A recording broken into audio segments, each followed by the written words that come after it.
Boa tarde a todos. A gente queria dar primeiro aquele recadinho do celular, né? Quem tiver com o celular, por favor, desligue, que é para não ter interferência durante a palestra. E vamos dar início à nossa reunião com a lição do livro Busque e Acharás, de Chico Xavier, Tratamento e Destino, de André Luiz, que o destino pode ser tratado, não há dúvida, e com palavras resumidas, ser-nos-á possível encontrar a chave de semelhante providência nos exemplos simples da vida. No processo curativo, o campo doente, para mostrar-se recuperado, solicita a renovação das células. Na higiene, o foco enfermiço deve ser extinto em auxílio à saúde geral. Na área das construções, esse ou aquele trecho comprometido reclama completo refazimento. Em agricultura, os caurachos será erradicado para que a lavoura nobre venha a surgir. Igualmente, a vida, êxito e melhoria nascem de comportamento e rumo, tanto quanto rumo e comportamento para o bem e para a felicidade, depende de nossos pensamentos. Pensamentos positivos em matéria de consciência tranquila, limpeza de intenções, reajuste de maneiras e supressão de hábitos inferiores são suportes indispensáveis para a edificação da vida melhor. Pense e fará o que pensa. Faça e você será aquilo que faz. Guarde a convicção de que todos estamos caminhando para adiante, através de problemas e lutas, na aquisição de experiências e de que a vida concorda com as pausas de refazimento das nossas forças, mas não se acomoda com a inércia em momento algum. Jesus amado, Jesus querido, aqui estamos, sim, essa tarde de sexta-feira, mais uma vez, para o estudo do nosso Evangelho. Ajuda-nos, Senhor, abençoa-nos para que possamos reter dentro de nós tudo aquilo, toda a informação do Evangelho que chegar até nós. Abençoa, Senhor, nosso Ricardo, que dará o estudo na tarde de hoje, que ele seja envolvido em bênçãos de amor, que seja assim, em Teu nome, Jesus, em nome de todos os amigos espirituais, que possamos, por encerrado a nossa singela prece, dar início aos trabalhos da tarde de hoje. Graças a Deus.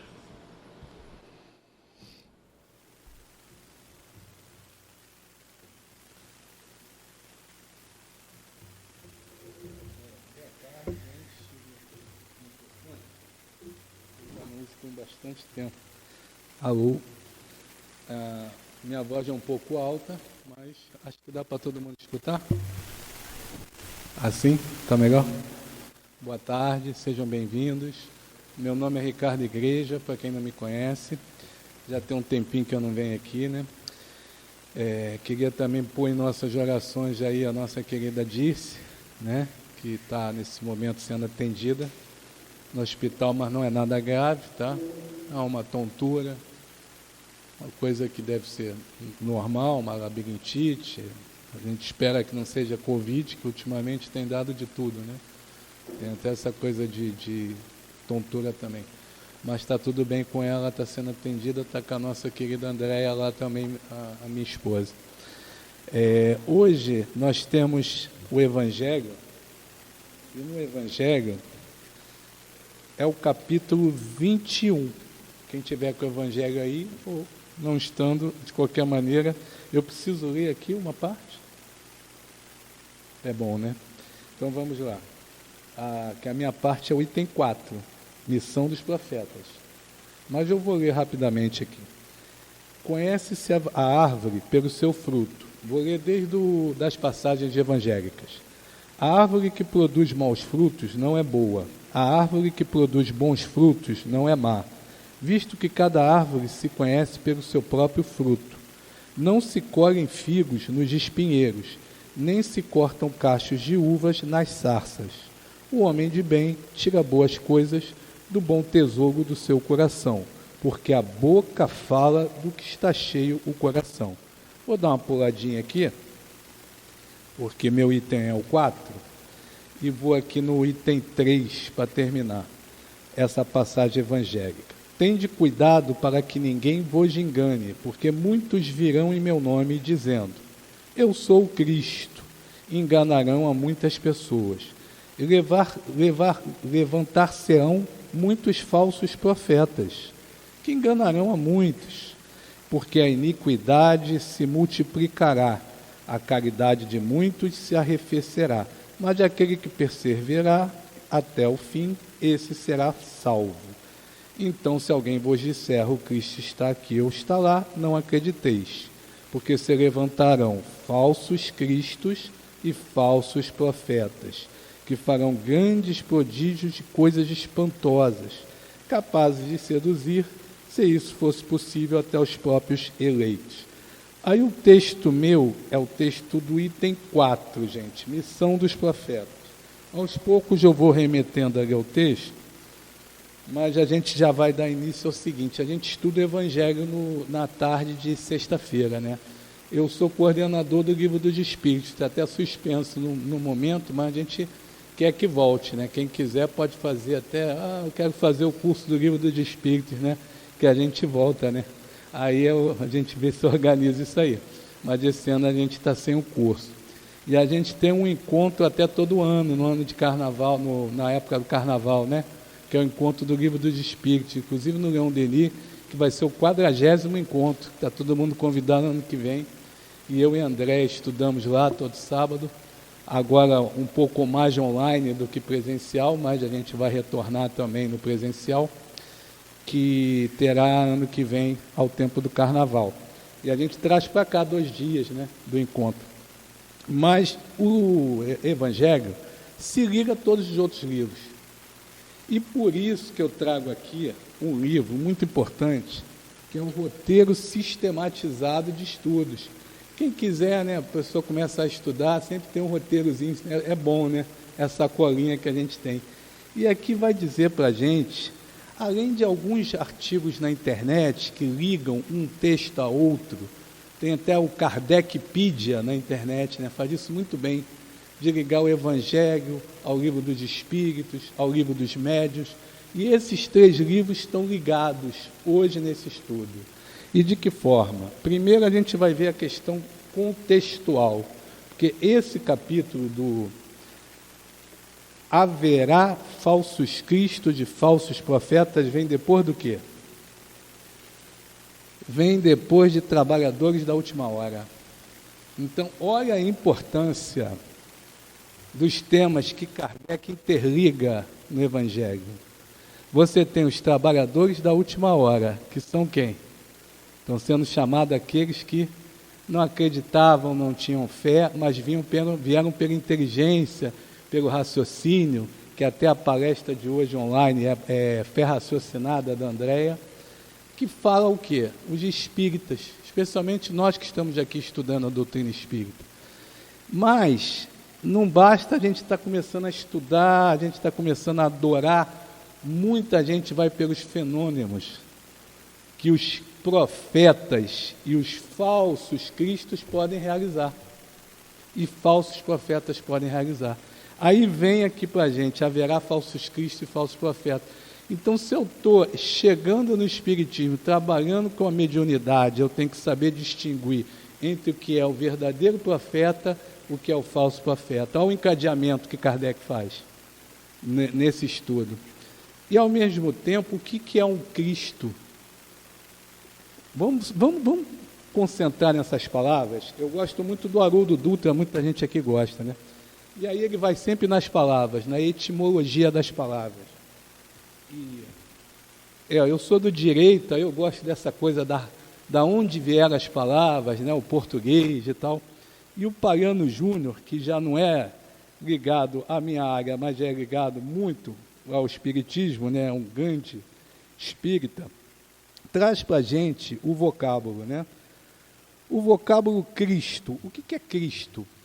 Primeira coisa, haverá falsos cristos. Ué, só não tem um? A gente só não conhece um? Não, a gente sabe que existe Jesus. Jesus foi tido como o Cristo da Terra.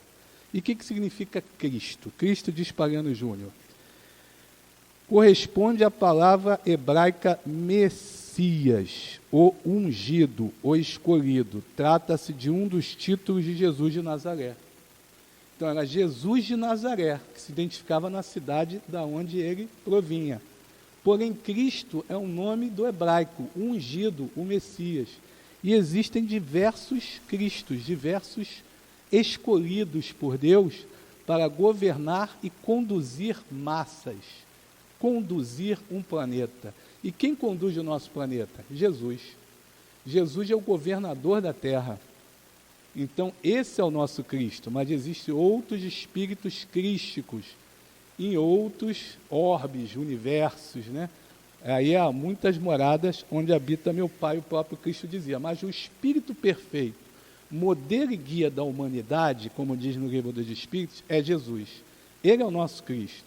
Então, quem serão os falsos cristos de que o Evangelho está dizendo para a gente? O segundo vocábulo é profeta. Então, um é condutor de massas, de humanidade, né, que é o Cristo. E o outro é o profeta. O que será profeta? Profeta, Paiano Júnior traz para a gente, do grego profetes, do latim profeta, com PH, o nome profeta representa a palavra hebraica choses, que propriamente significa vidente. Então, ao tempo ali, e o Kardec fala isso no texto do item 4, ao tempo da Judéia, ali, do tempo de Jesus, era muito aquele que viu o futuro, era muito vidente, né? Profeta é aquele que está fazendo predições, que está vendo a coisa na frente, né? E refere-se àquele que tem visões. Mas sempre, em qualquer outro lugar no Antigo Testamento, a profecia é a tradução de nebuá, e profeta a de Nabi. Por isso Jesus Nabi, né? Chama Nabi. Quer dizer, aquele que ferve com a inspiração ou com a mensagem divina. Aquele que ferve com inspiração ou mensagem divina. Isso é muito bonito, né? Então, é mais do que você prever o futuro. É você estar em contato com o mundo espiritual. E de que forma? Você está em contato com o mundo espiritual inspirado para trazer a realidade e verdades para o mundo onde a gente vive, para o mundo da matéria. Então, é como fosse um educador. É como fosse um instrutor.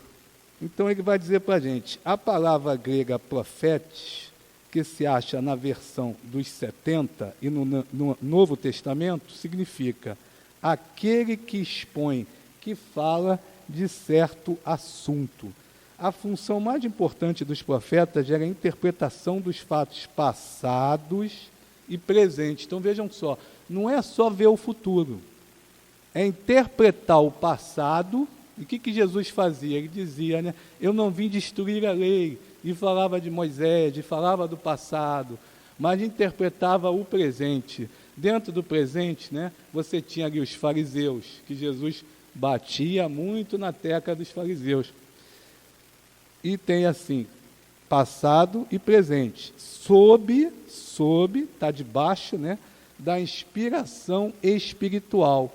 Em suas visões, previam também, algumas vezes, o futuro, médios ou videntes. Ou seja, antigas pitonisas, os pitons, né, então vem lá de trás, isso vem não só da sociedade judaica, mas também vem ali dos gregos, eu tinha até a anotação aqui do Wikipédia sobre a questão dos profetas, que vem até lá da Babilônia antiga, né? E diz assim para a gente, ó, na Grécia Antiga, no zoroastrismo, né, Zoroastra, né, cristianismo, islamismo, profeta Maomé. E no islamismo, Jesus era um profeta também, é considerado um profeta. O que é um profeta, então? Um profeta é um educador. O profeta é um instrutor de uma massa, de uma sociedade, mas que revela coisas do mundo espiritual para a gente. Existem profetas entre nós hoje? Então vamos parar para pensar. Essa é a primeira reflexão. Mas os que existiram, a gente pode nomear muitos. Maomé, eu acabei de falar, foi tido e é tido como um profeta. Buda, Gandhi, né? Jesus, o maior de todos, aliás, ele mesmo, um médium de Deus, né? Aquele que veio à Terra para não só nos governar, né? Já nos governando antes, mas nos instruir, exemplificar toda a lei divina encarnada na Terra. Mas a gente tem assim como um exemplo assim também de situações, profetas que podem sair da área da religião.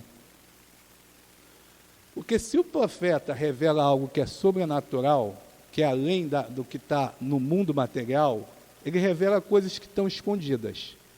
Para o bem da humanidade. Tem que ser para o bem da humanidade. E até na estrutura do Antigo Testamento e da Bíblia lá dos judeus, né, da Torá, né, você tem o Pentateuco, que tem o Êxodo, Números, que é a estrutura mesmo de que conta, né, toda aquela coisa do povo judeu, saindo, né, fugindo ali do Egito, tem os Números, Deuterônimos, e depois vem os profetas. Percebe só a importância dos profetas. Depois aí tem Isaías, Ezequiel, os profetas maiores e os tidos como menores.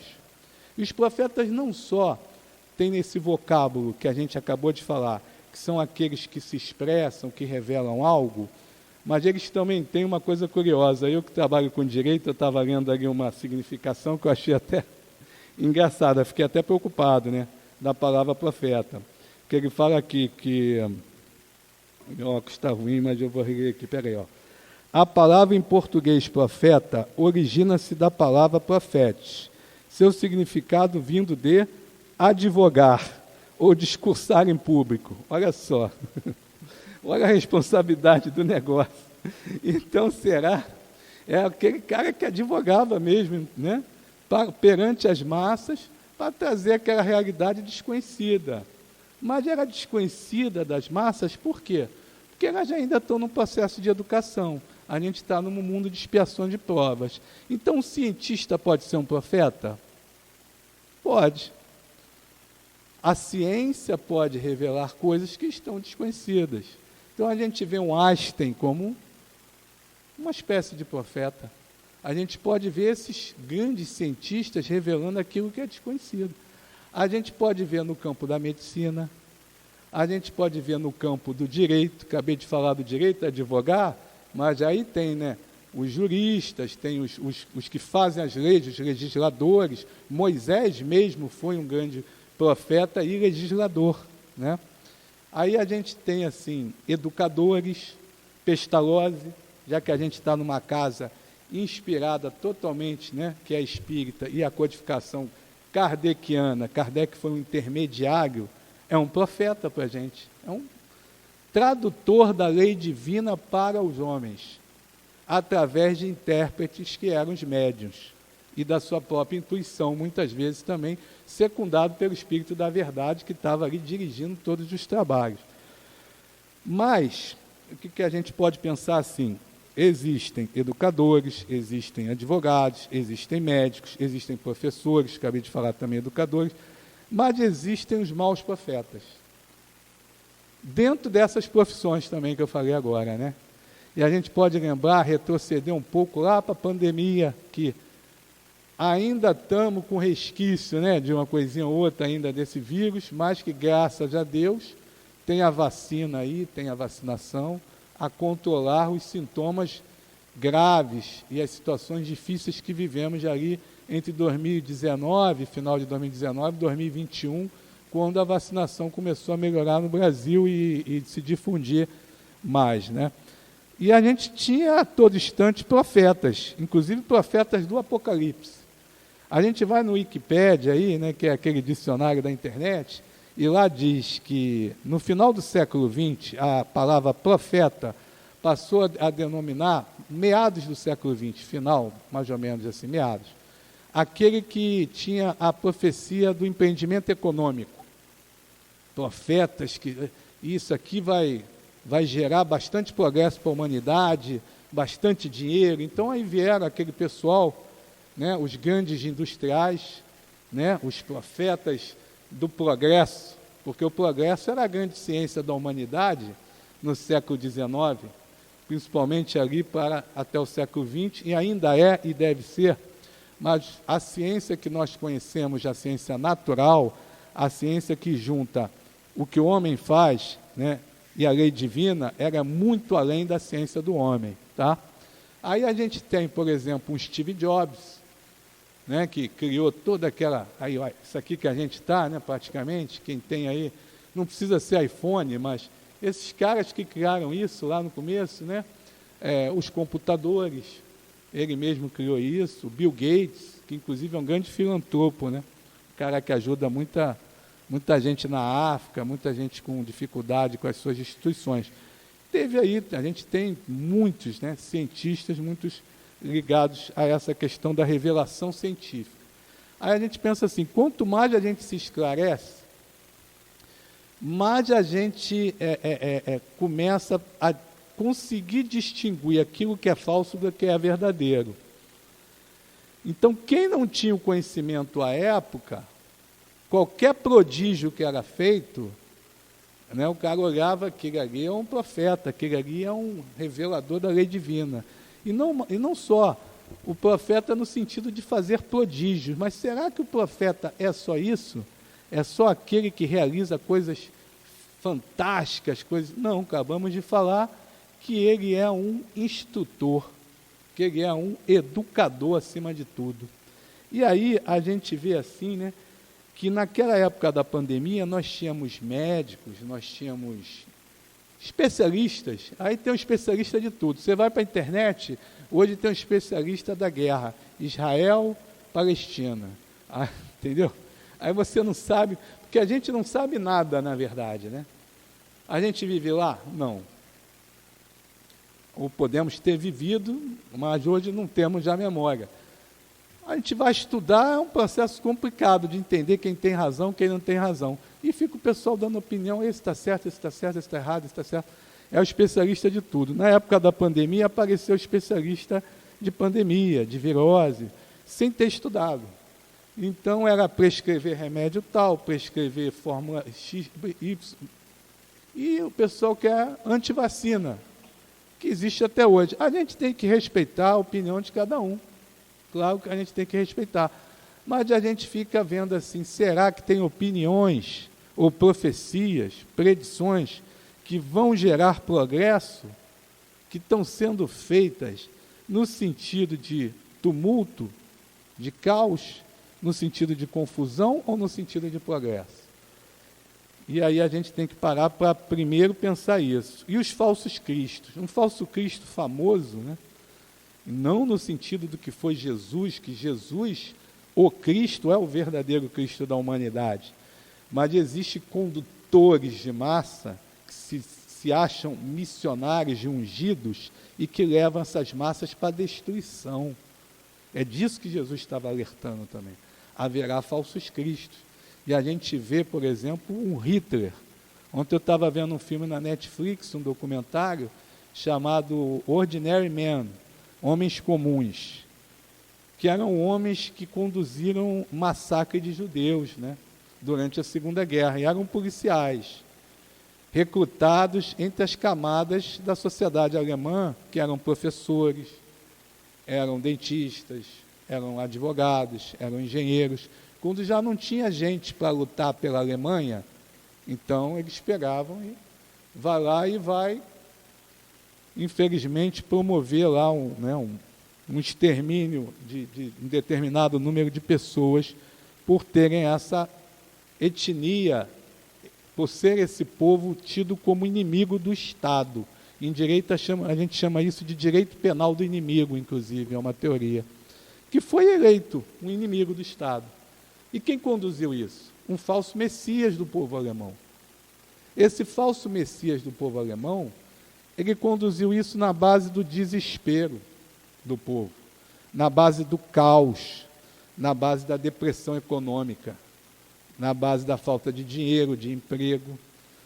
E é aí que se infiltram esses falsos messias, esses falsos profetas. Eles entram no desespero humano, na desesperança, na dificuldade e na invigilância nossa para nos conduzir para o pior. E esse documentário mostra, né, aquelas pessoas fazendo atrocidades e muitas dizendo, eu só estava cumprindo a lei, só estava protegendo o meu país.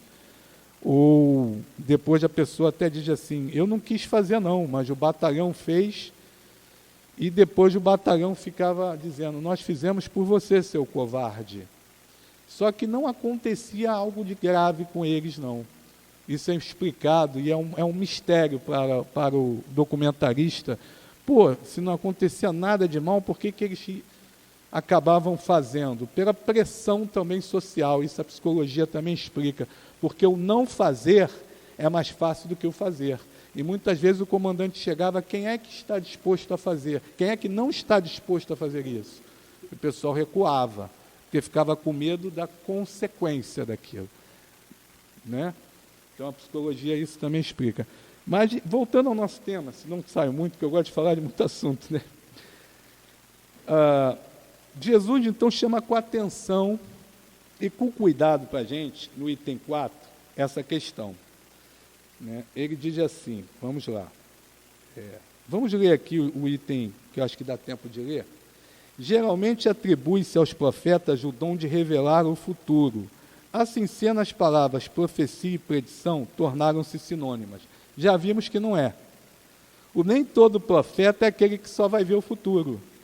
Não é verdade? A gente acabou de dizer que existem profetas que estão descobrindo coisas, que estão incentivando populações a fazer o bem. A gente lembra do irmão do Enfio, né? Era Betinho, um cara que fez todo um movimento para incentivar as pessoas no Brasil numa situação difícil, né? Da saúde. A gente vê uma Madre Teresa na Índia, né? A gente vê a irmã Dulce no Brasil. Então, todos esses estão, não necessariamente, fazendo predições para o futuro. Eles estão trabalhando no presente com a revelação divina, trazendo a lei divina para nós. No sentido evangélico, no entanto, a palavra profeta tem um significado mais amplo. E aí a gente cita também no nosso cadinho aqui, que é o Chico Xavier, né? Esse é um profeta com a acepção da palavra, foi toda a vida dele um grande revelador da lei divina, ajudando a continuidade da codificação kardeciana no Brasil, especialmente com o exemplo, muito mais que as palavras. Aí diz assim, a palavra profeta tem um significado mais amplo, ela é aplicada a todo enviado de Deus. Então é enviado de Deus um Gandhi? É enviado de Deus uma Madre Teresa? Um Francisco de Assis? Um Chico Xavier?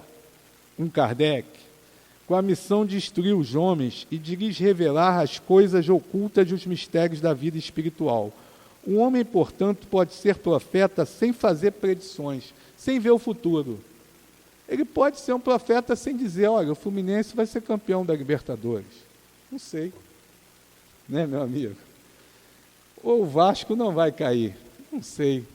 A gente torce para os dois, tomara, mas não necessariamente ele precisa ser o profeta do TikTok, que é o que a gente mais vê, o profeta do TikTok, né? A minha esposa adora o TikTok, eu fico brincando, que ela fica lá, agora a coitada da Andréia, está nem aqui para se defender, mas eu acho gostoso, eu acho curioso, que tem aquele negócio de uma astróloga lá, uma senhora que era muito engraçada, e ela não fala só no TikTok, não. Aí ela fica, o virginiano, ele é assim, assado, e ele, se você casar com um de virgem, essa bota aqui o alto para eu escutar, que eu sou de virgem, né? Os profetas que estão ali no TikTok. Mas ali é curioso, ali todo mundo tem a nossa diversão também, né? Um homem, portanto, pode ser profeta sem fazer predições. Era essa ideia dos judeus no tempo de Jesus. Eis porque, quando ele foi levado diante de Caifás, os escribas e os anciãos, eles reunidos cuspiram em seu rosto. Deram-lhe socos de bufetadas, dizendo, Cristo, profetiza para nós, diz quem foi que te bateu.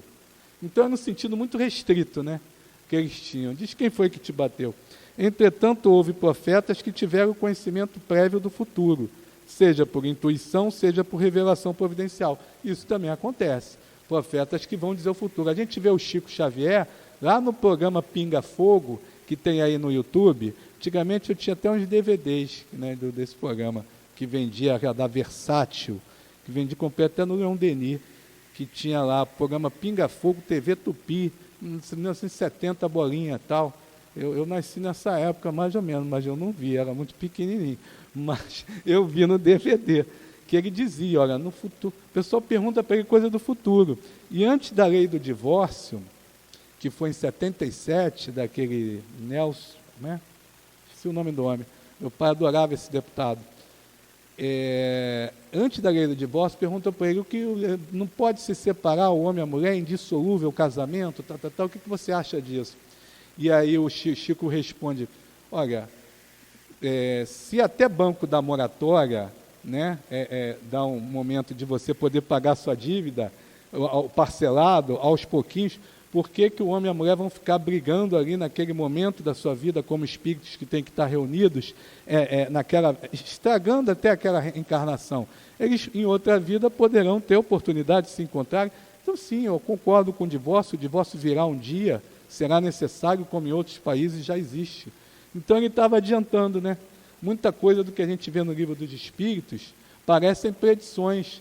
A gente vê a questão do meio ambiente, que hoje é tão preservado, a questão da teoria da evolução das espécies, que foi escrita pouco depois do Livro dos Espíritos, sendo falado aqui em capítulos do Livro dos Espíritos, né? Entre outras coisas. A questão do fluido cósmico universal, que nada mais é do que o bóson de Higgs, que é um cientista famoso, que descobriu a questão da fragmentação aí das partículas, dos átomos, dentro daqueles aceleradores de partículas, que são grandes instrumentos que vão quebrando os átomos até a menor parte da matéria, e que eles chamam partícula de Deus, que eles estão tentando encontrar. Isso está no Livro dos Espíritos, que é o fluido cósmico universal, que é feito toda a matéria é feita disso. Então isso aí é no século XIX, eles estão fazendo isso final do século XX para cá. Está entendendo? Que tem um lá na França, um acelerador de partículas. Tem até um no Brasil agora, não sei se é da USP, em Campinas. Acho que em Campinas tem um. Então, quer dizer, essas predições, né? Aí diz assim, essa era a ideia dos judeus, né? Aí diz, entretanto, houve aqueles do conhecimento prévio do futuro, a fim de fazerem, olha só, isso é que é importante. Qual é a finalidade disso, de você dizer o futuro? É dizer se o Fluminense vai comemorar o campeonato, se o Vasco vai comemorar não cair. É nada disso, isso aí é inútil para Deus. Isso aí é coisa dos homens. Em outra encarnação você pode vir até Botafogo. Não vou dizer um outro time aí que eu não sou muito, mas você pode vir. Então isso tem nada a ver com Deus.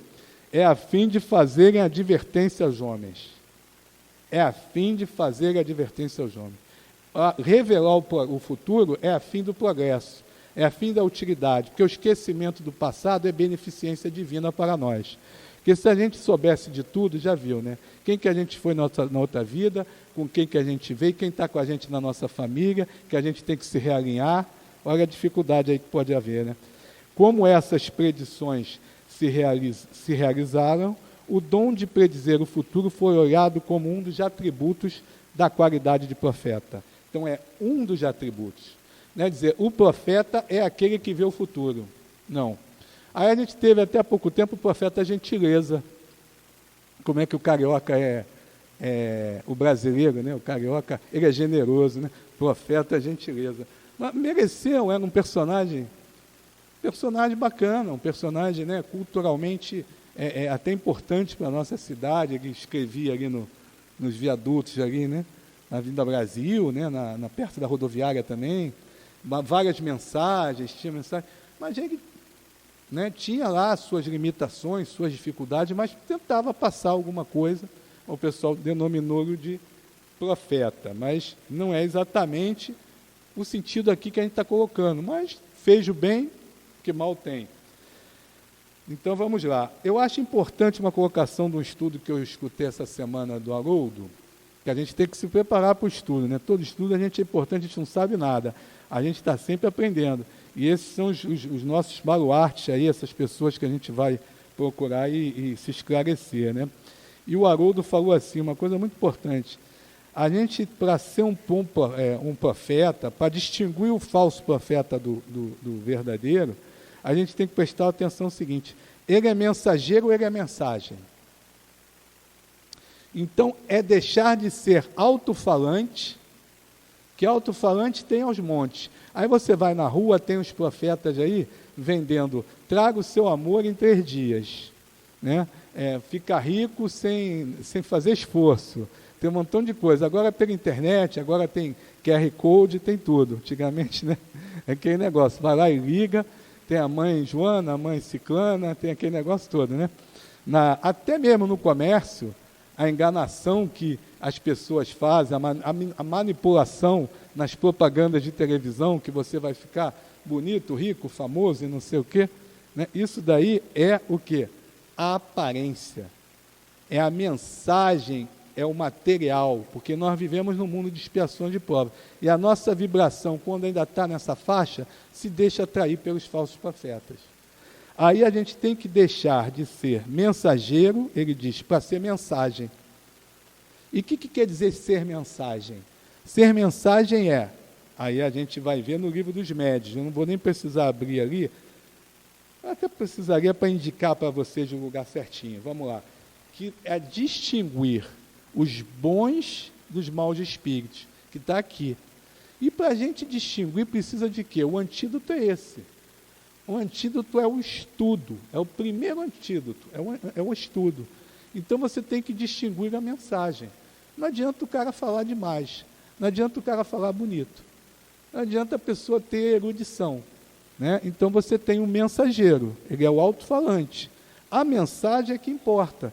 Aí você vai ter lá no livro dos médios, né, no capítulo 24, eu só vou indicar aqui para vocês, a questão 256 em diante, especialmente, e depois aqui ele vai enumerar na distinção entre bons e maus espíritos, a partir da 262, como você separar isso. E, notadamente, na 267, ele resume tudo que é falado antes, dizendo o seguinte: é aquele, né, que dá por valor o bom senso, é aquele que pratica o bem, é aquele que traz a mensagem da caridade, da indulgência, do amor. Tem até no livro dos Espíritos o que é, né, a caridade: benevolência, indulgência e perdão das ofensas. Como nosso querido Gilberto, né, gostava sempre de falar, e gosta de falar, né, o BIP, né, para a gente resumir na nossa cabeça, BIP, deu BIP, que é benevolência, indulgência e perdão das ofensas. Então, o profeta, se não tiver isso, não é profeta. Ele tem que ter o bem, ele tem que vibrar no bem, ele tem que passar o bem com as suas palavras. A mensagem que não é do bem não adianta nada. Indulgência é você ter, né, a caridade com o defeito do outro. É você não apontar o dedo, olha o que ele fala, cada um está no seu momento, né? A gente vai rezar, vai orar pelo companheiro, assim como nós oramos por nós também, porque acima de tudo é amar a Deus, amar ao próximo como a si mesmo. São 3 coisas, né? E amar ao próximo está no meio do negócio, né? É o caminho. E a outra coisa é o perdão das ofensas. Então não adianta você ser profeta e ficar melindrado, ficar indignado, ficar revoltado. Que profeta é esse que trabalha com a raiva, com o caos, com a revolta? Como a gente citou lá no povo alemão durante a Segunda Guerra, né? Ou outros que trabalham com o que o Wikipédia que eu li sobre a palavra profeta diz, que ficou muito comum, chamados profetas do Apocalipse. Hoje a gente tem essa nomenclatura, né? A gente vê até isso em filme, né? Os profetas do Apocalipse. É aquele pessoal que está tudo ruim. Pessoal que gosta de ir para o jornal, para a televisão, para a internet, dizer, olha, está vindo aí um novo vírus, que isso, que aquilo, outro, vai ser pior que a Covid. Calma, vamos com calma, gente, vamos ter fé em Deus. Vamos esperar, vamos orar, vamos ver, vamos colher informação, vamos ter o cuidado, claro, vamos ter o cuidado, mas tem gente que parece que quer espalhar sempre o pior.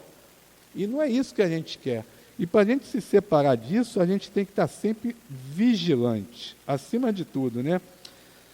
E aí tem uma outra observação, que eu acho que ainda dá tempo de falar, que a inteligência, né, eu anotei aqui também dessa palestra do Haroldo, tem que estar a serviço do bem comum. Se o espírito tem duas asas, a asa da inteligência, ele também tem a asa da bondade, para ele se elevar. Um profeta, ele é um intermediário do mundo espiritual com o mundo material. Então ele está em contato com a lei divina. Para ele estar em contato com bons espíritos, ele tem que vibrar no bem. Para vibrar no bem, ele tem que ter bondade, ele tem que ter amor, não basta inteligência. Então, de que adianta eu desenvolver a mediunidade, como diz Paulo, de que adianta eu falar a língua dos anjos, não é isso? Que é até uma música do Grande Legião Urbana, uma banda que eu adorava, né? Se eu não tiver o bem. Né? Porque, na verdade, que essa é uma passagem de Paulo, né? Que eu, sendo inteligente, qualquer um pode praticar a mediunidade, desenvolver a sua mediunidade, a potencialidade. Sim, existe isso, mas existe para o mal, como existe para o bem. E a gente dá exemplos de falsos profetas aí, evidentes, hoje notórios, que a gente pode falar, porque já foi evidenciado, já foi comprovado. Eu sou da área do direito, peguei até um que talvez muitos não tenham ouvido falar.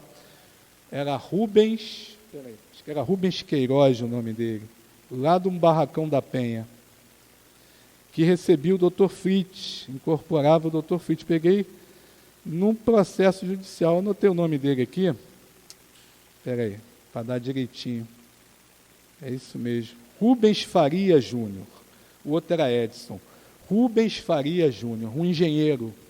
Ele trabalhava com o Dr. Fritz, ele veio de Minas, já se estabeleceu no Rio, e era no barracão, ali no Curtume Carioca, na Penha. Ele fazia as curas espirituais. Ele era secundado pelos espíritos, para o Dr. Fritz, num primeiro momento. Mas depois ele tem até briga com a mulher, separação, uma questão aí.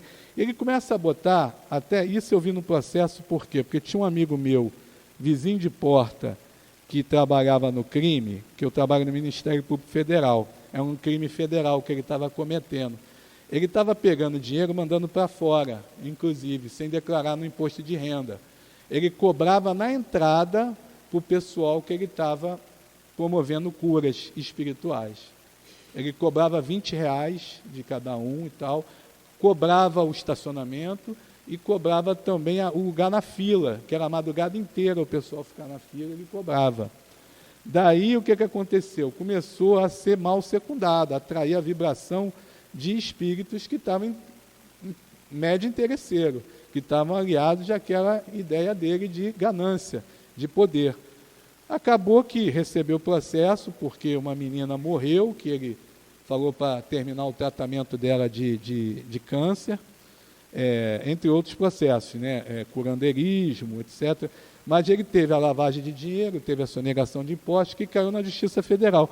Um colega meu que não é espírita veio e falou para mim, olha aqui, ó, vocês que são espírita, aqui, ó, o que o espírita faz?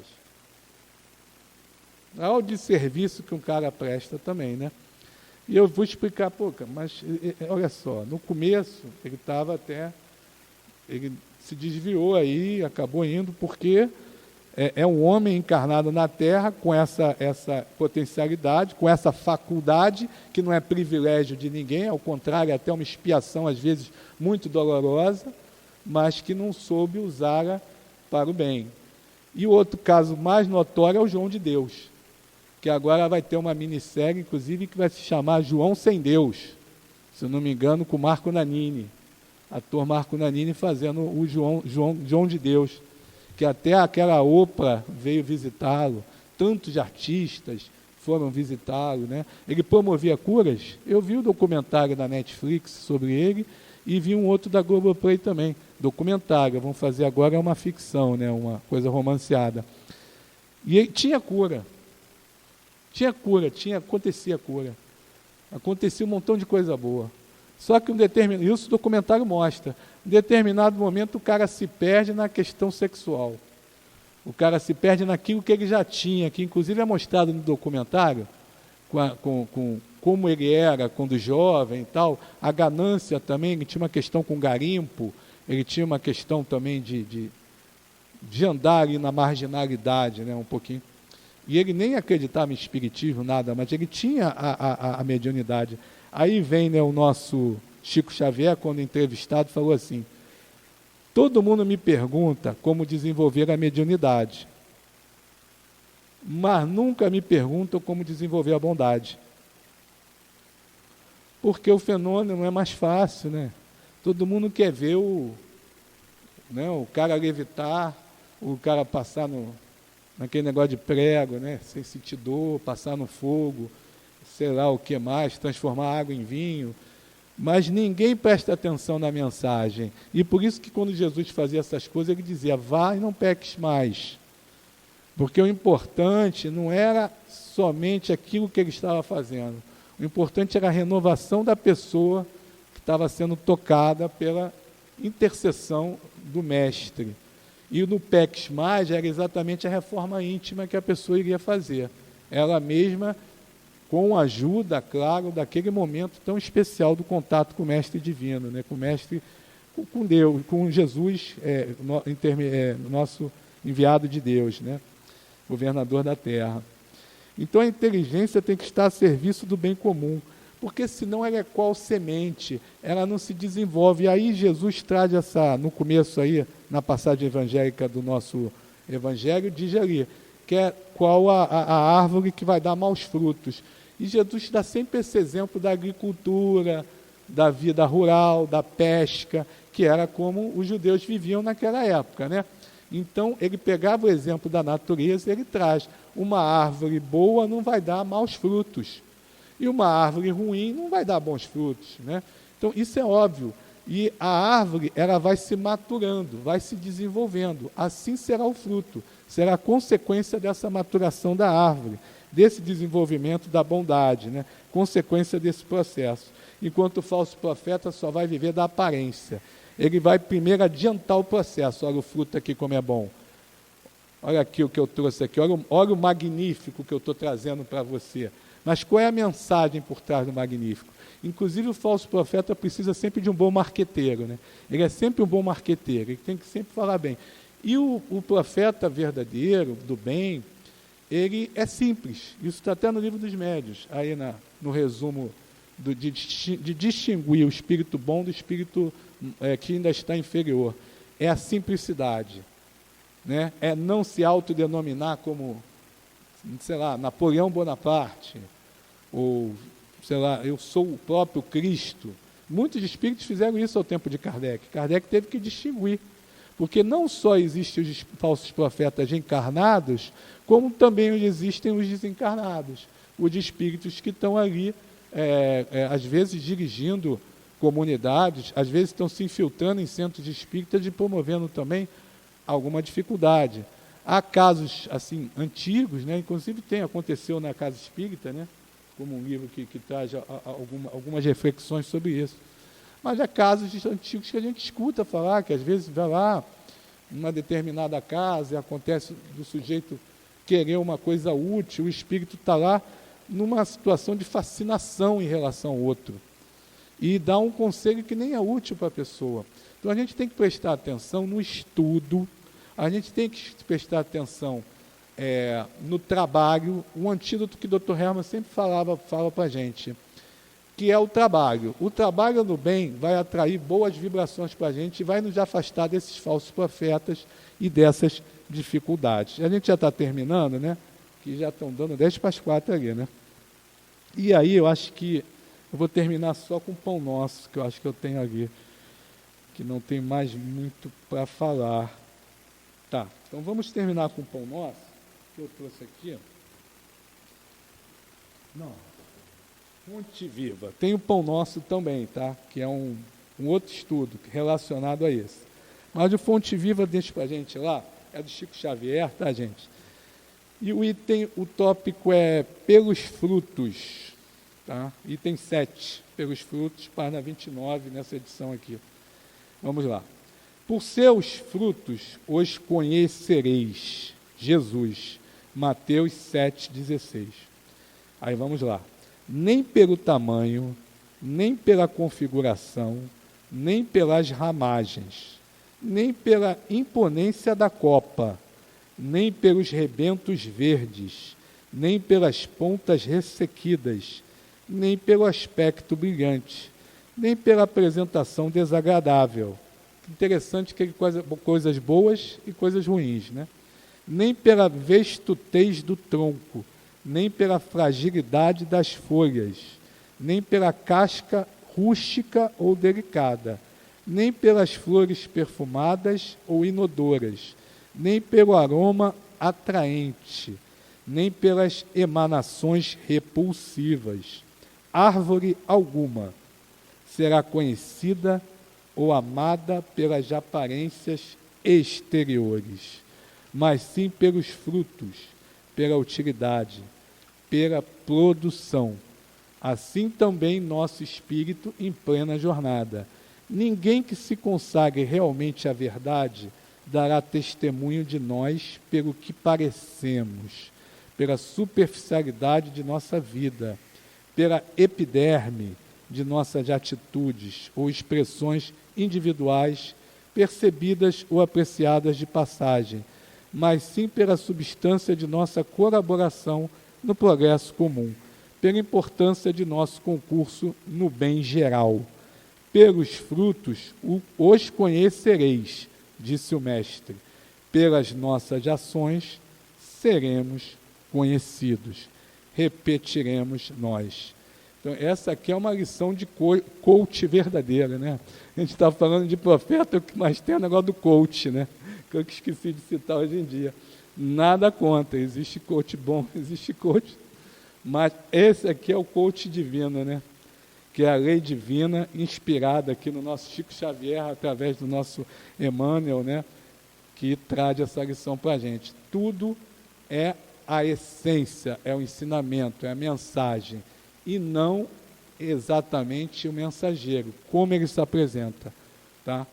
Se ele apresenta-se repulsivamente, simples, ou de forma ostensiva, com uma roupa bonita, ou fala bem. O importante é a mensagem, as ações e o exemplo. Então era isso, gente, que a gente queria falar, agradecendo aí. Obrigado.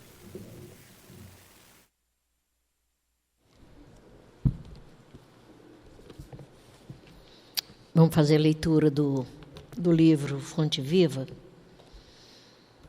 A lição 83. Avancemos além.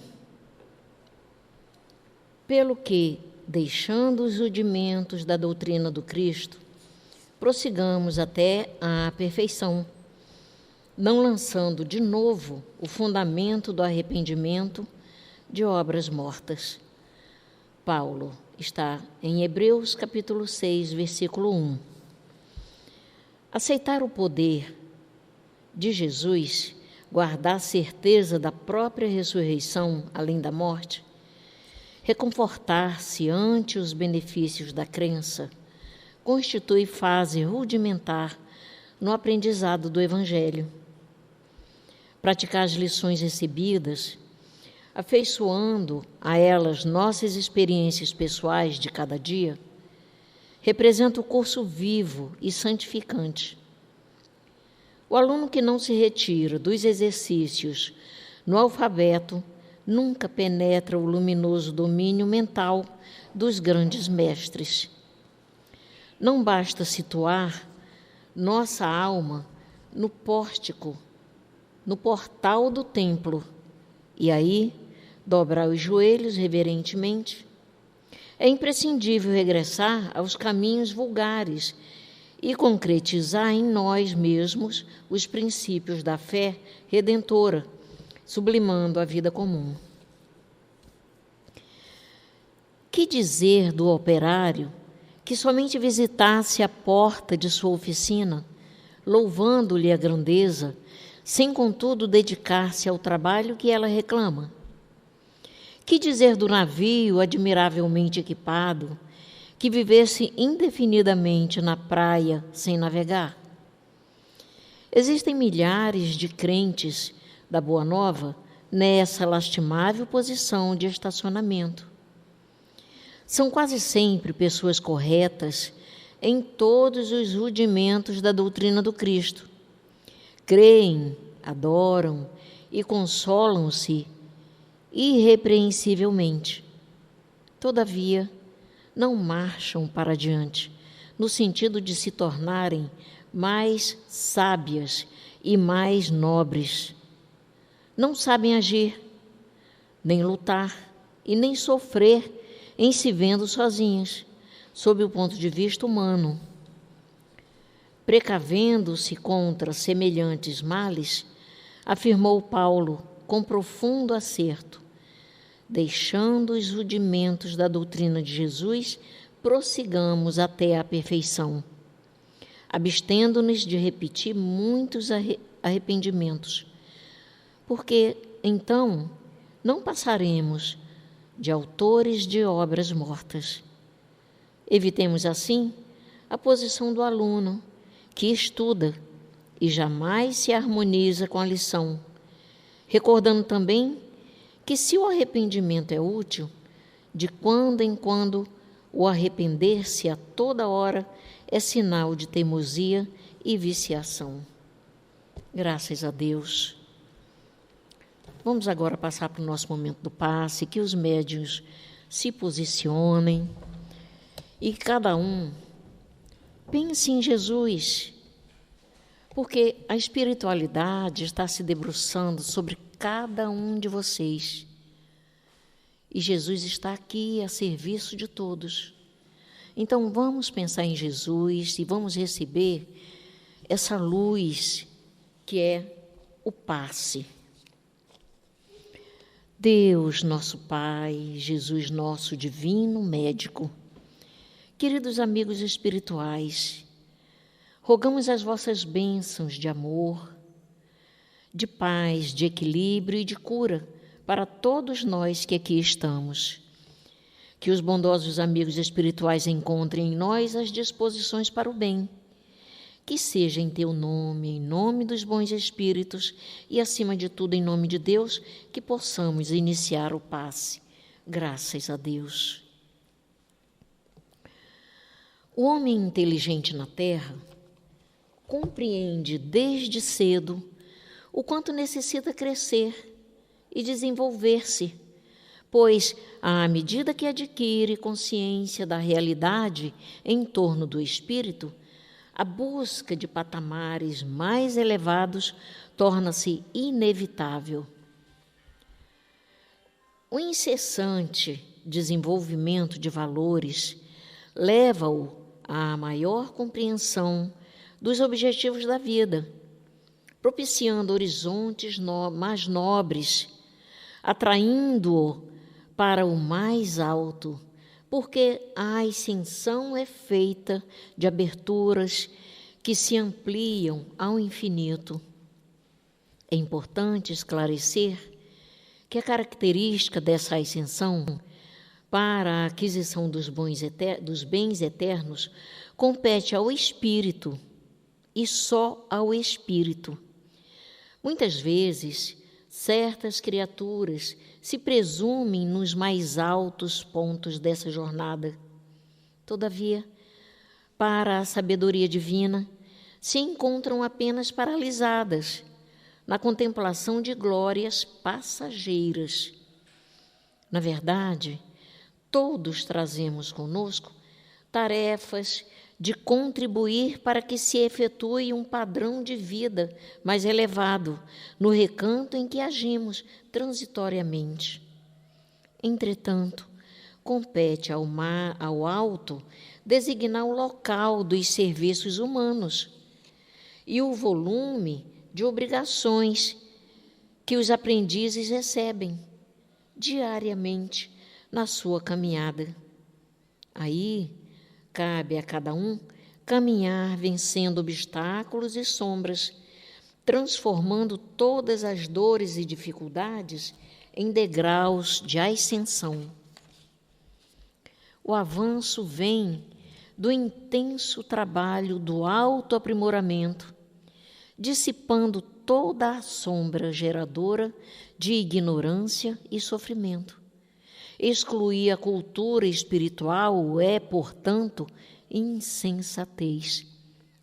Aprender sempre para melhor conhecer e servir é a destinação de quem se consagra fielmente a seguir os ensinamentos do Divino Mestre. Jesus se apresenta como modelo e guia a ser seguido pela humanidade, enfatizando sempre que aspirava para todas as criaturas uma posição semelhante à sua, tendo, por sua vez, o Pai como modelo e foco a ser conquistado. Lembremos que ninguém encontra o tesouro da luz no pântano da ociosidade. Esse planeta não é um barco desgovernado.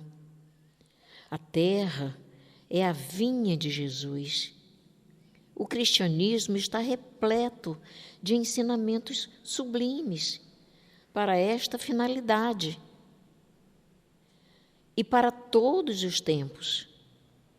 Portanto, poder contemplar os horizontes da sabedoria e penetrá-los deverá ser a conduta de todo aquele que se habilita ao amor e ao bem.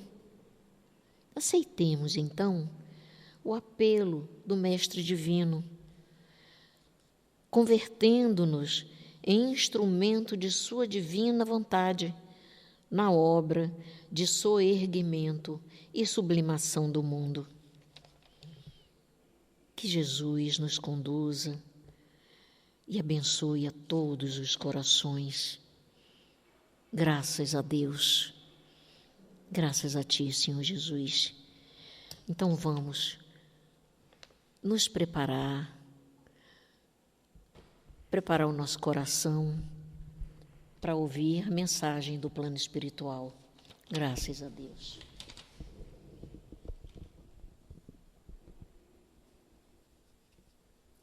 Irmãos queridos, irmãos amados, acabamos de ter uma bela mensagem, um belo ensinamento do nosso Evangelho, como temos todas as sextas-feiras na nossa casa espírita. Mas aconselhamos, sim, para que tenhamos essa lição, esse ensinamento, em todos os momentos da nossa vida, onde estivermos, nas nossas casas, nas ruas, nos nossos trabalhos, principalmente nas nossas casas. Quando houver dúvida sobre a palavra amor, vamos abrir o Evangelho. Lá estará, sim, tudo aquilo referente ao amor. Quando tivermos dificuldades com a palavra caridade, busquemos o Evangelho. Quando tivermos dificuldades com a palavra esperança, busquemos o Evangelho. busquemos o Evangelho com fé, que o ensinamento, o consolo, vai chegar até nós através das palavras, dos ensinamentos deixados pelo nosso Mestre Jesus. Tenhamos o Evangelho como livro de cabeceira, como nosso livro diário. Às vezes, a gente costuma falar, e de alguma forma, até engraçado, tomem uma surra de Evangelho.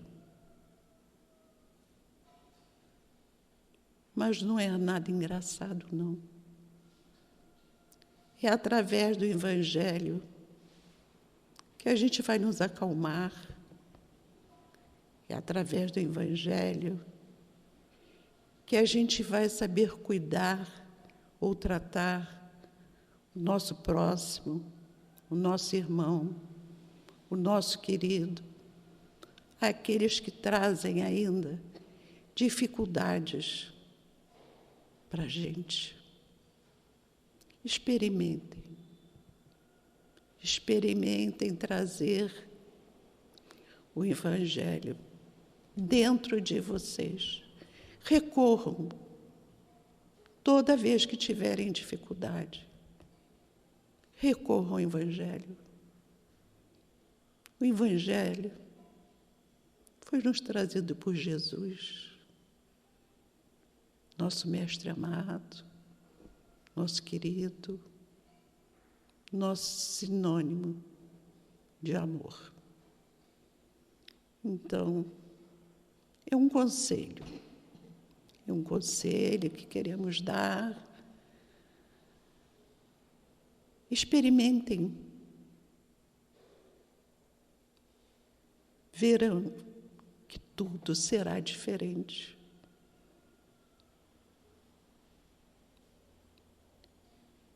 Tudo será mais fácil. Que todos, Senhor Jesus, nesse momento, sejam abençoados, sejam envolvidos no manto que um dia Maria de Nazaré envolveu o seu filho querido. Que assim seja, graças a Deus.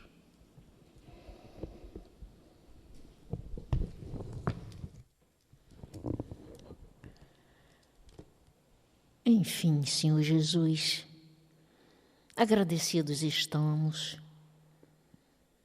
por essa casa que nos acolhe. Agradecidos estamos por esse estudo do Teu Evangelho nos trazido pelo Ricardo. Agradecidos estamos, Senhor Jesus, porque nós andamos, falamos, ouvimos, enxergamos.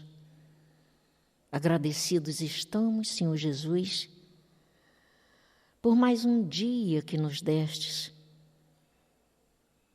Agradecidos estamos, Senhor Jesus, por sua existência em nossas vidas. Obrigado. Obrigado, Senhor Jesus. Abençoe, Senhor Jesus, os filhos de Deus que aqui estão. Abençoe seus familiares, seus lares, e abençoe aqueles que não puderam vir. Enfim, Senhor Jesus, abençoe a humanidade inteira. Obrigado, Senhor Jesus, por tudo obrigado. Em seu nome, Senhor Jesus, em nome dos amigos espirituais que aqui estão e principalmente em nome de Deus, nosso Pai, pedimos permissão para encerrar a nossa reunião nessa tarde de hoje e que todos que aqui estão possam chegar aos seus lares na sua paz, envolvidos no seu amor. Que assim seja, graças a Deus.